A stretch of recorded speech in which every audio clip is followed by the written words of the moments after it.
لو عايز تزرع فدان قمح وتاخد منه أعلى إنتاج ممكن، اسمعني للنهاية. هقولك الخطوات من أول تجهيز الأرض لحد الحصاد، وبالطريقة اللي المزارع الشاطر بيمشي عليها خطوة بخطوة. أول حاجة ميعاد الزراعة. القمح ليه ميعاد ثابت، أفضل وقت لزراعته من 15 نوفمبر لحد 10 نوفمبر. الزراعة بدري بتديك نبات قوي يتحمل البرد، والزراعة المتأخرة بتأخر التفريع وبتقلل الإنتاج. تاني حاجة تجهيز الأرض. مهم جدا تجهز الأرض كويس، يعني تحرث الأرض حرثة عميقة لو الأرض تقيلة، وبعدها تسوية ممتازة عشان نضمن توزيع المية بالتساوي. ولو عندك حشائش رش قبل الزراعة بيومين 3 بمبيد مناسب علشان توفر على نفسك مشاكل كتير بعد كده. تالت حاجة كمية التقاوي. التقاوي هي مفتاح الإنتاج. الفدان بيحتاج من 50 إلى 60 كيلو في الأراضي القديمة، وفي الأراضي الجديدة ممكن توصل معدل التقاوي للفدان من 65 إلى 70 كيلو. كل ما كانت التقاوي معتمدة ونظيفة كل ما الإنتاج يزيد. رابع حاجة طريقة الزراعة. عندك ثلاث طرق للزراعة.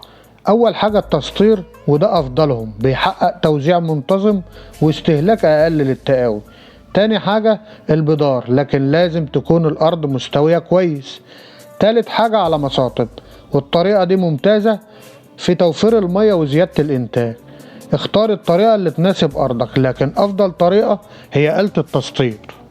بعد الزراعة على طول لازم رية الزراعة تكون خفيفة، وبرضو مهم جدا نقول إن القمح بيكره الغرق، فلو الأرض ما بتشدش المية ارفع الزرع على مساطب وظبط الميول كويس.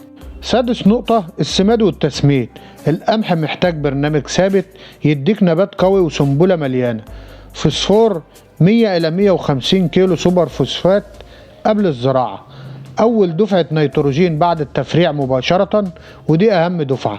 تاني دفعة نيتروجين قبل طرد السنابل. ولو عندك أرض جديدة زود نسبة البوتاسيوم شوية لأنه مهم جدا في امتلاء الحبوب. سابع حاجة مكافحة الحشائش والآفات. في مرحلة التفريع لازم تراقب الحشائش.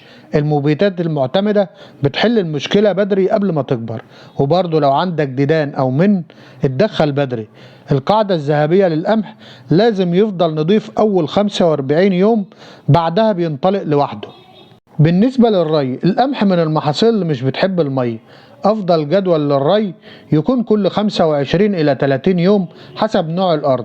أهم ريتين في عمر النبات رية السدة قبل التفريع، ورية الطرد وقت ظهور السنابل. لو اتحكمت في دول الإنتاج هيزيد بشكل واضح. نيجي على أهم وآخر مرحلة بعد ما السنابل تتكون والنبات يدخل في مرحلة الامتلاء. هنا خف المية خالص، لأن زيادة المية بتسبب رقاد وبتخلي الحبة خفيفة. الحصاد بيكون لما النبات يصفر كامل. ده كان برنامج زراعة القمح بطريقة بسيطة ومضمونة. لو طبقت الخطوات دي هتاخد إنتاج محترم جدا بإذن الله. اكتب لي تحت في التعليقات عايز فيديو عن إيه في المحصول اللي بعده. وزي ما عودناكم في قناة طرق الزراعة، شعارنا هنحصد علشان زارعين.